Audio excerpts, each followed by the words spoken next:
Hi, it's Patrice here. I am waiting in the car for my daughter to come to hurry up so we can go to the store and get some water and things. And this man is over here, got his shirt pulled up so you see his big belly and his butt crack. And I'm like, boy, put all that away. But anyway, I've been having a lot of really good conversations with friends from all different backgrounds with regards to genetics, ethnicity, as well as beliefs. And it's been really good. So I see people ranting on Facebook in particular, but I'm not talking about those. I'm talking about like actual conversations with various people, and it's been very, very good and very eye-opening. One thing when I have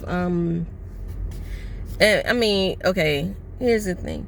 Like, my beliefs are my own, and I respect personally, other people having their own beliefs, even if they conflict with mine. That's your stuff. So leave me alone and let me have mine. Like, you got yours, shut up. So there's that part.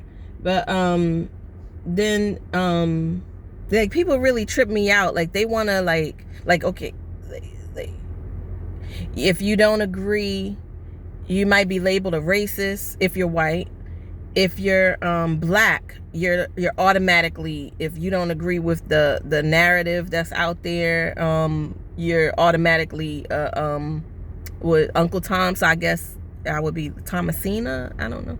But anyway, so it's just like, you know what, you can go with your thoughts, and just because I don't agree with you. Who are you? And why do I have to agree with you? Like, are you kidding me? Like, there's literally no room. Like, that's the definition of a bigot. There's no room for any other, line of thinking, train of thought. And if someone else has a different view, then they're automatically labeled something, ridiculous. Like, I want to cuss you. But anyway, so, but I'm trying to love folk. There's been some really good conversations. One of the things that a group of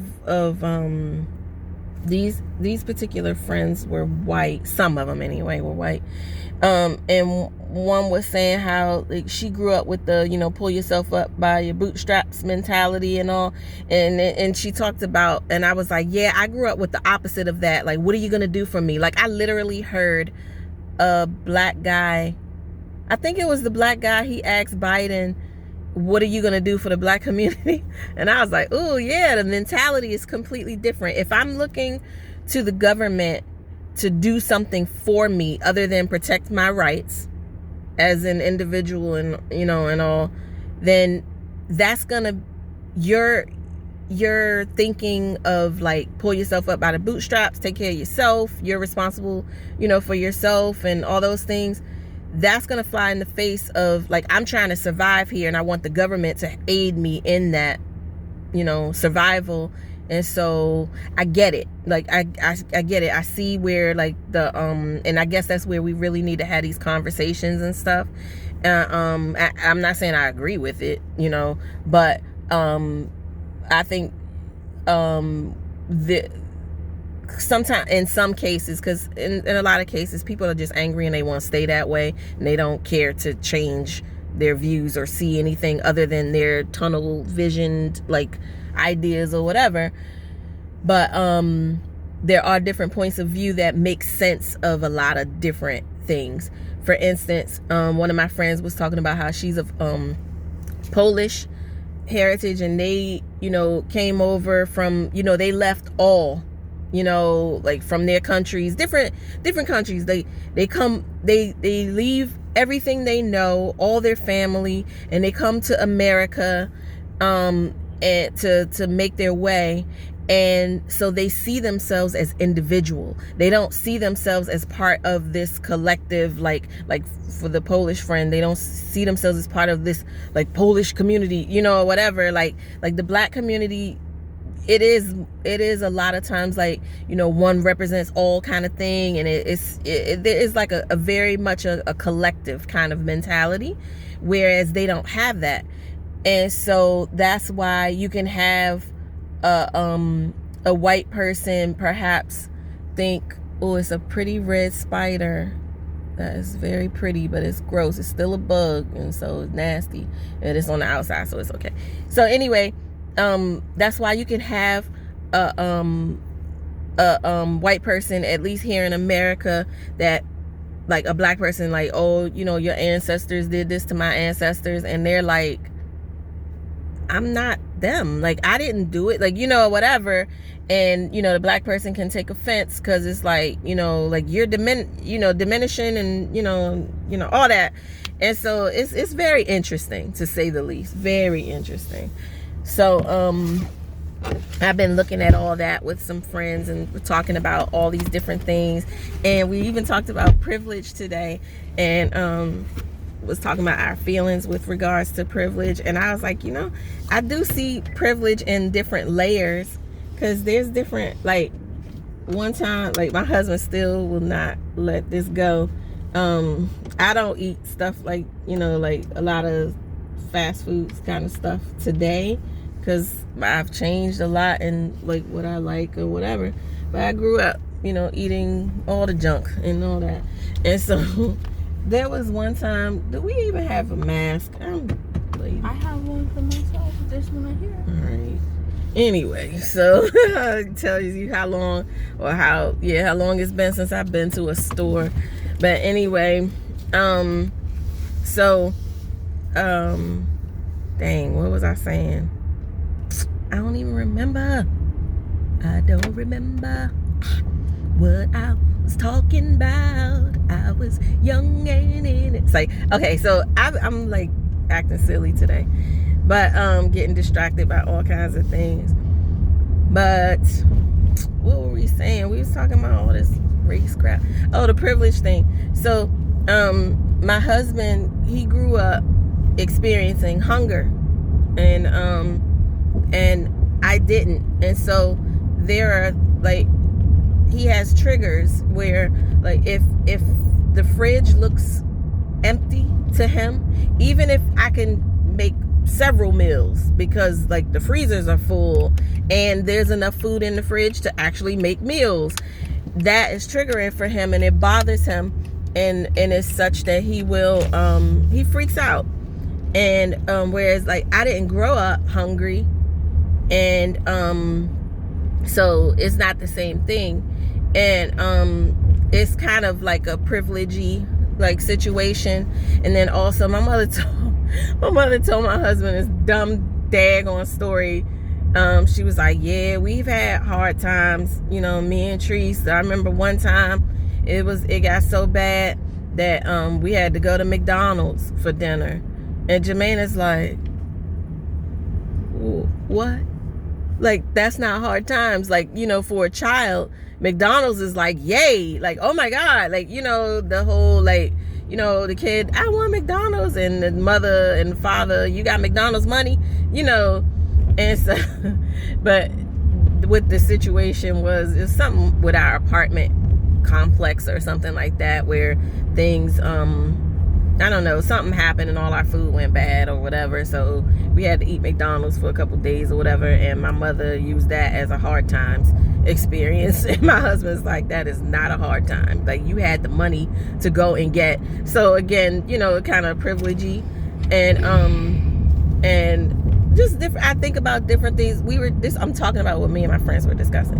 Another aspect that we was talking about, how, like, you know, we as women, if we go out late at night, and especially in certain areas, but just late at night period or whatever, we really have to be aware of our surroundings and just kind of pay attention and all, because you're a woman and you're alone and you don't, you know, you want to be safe. Whereas, you know, my husband go out, like, it's not the same for him. And then also, conversely, my husband has definitely been profiled racially while driving, and it's been, like the whole driving while black thing is real.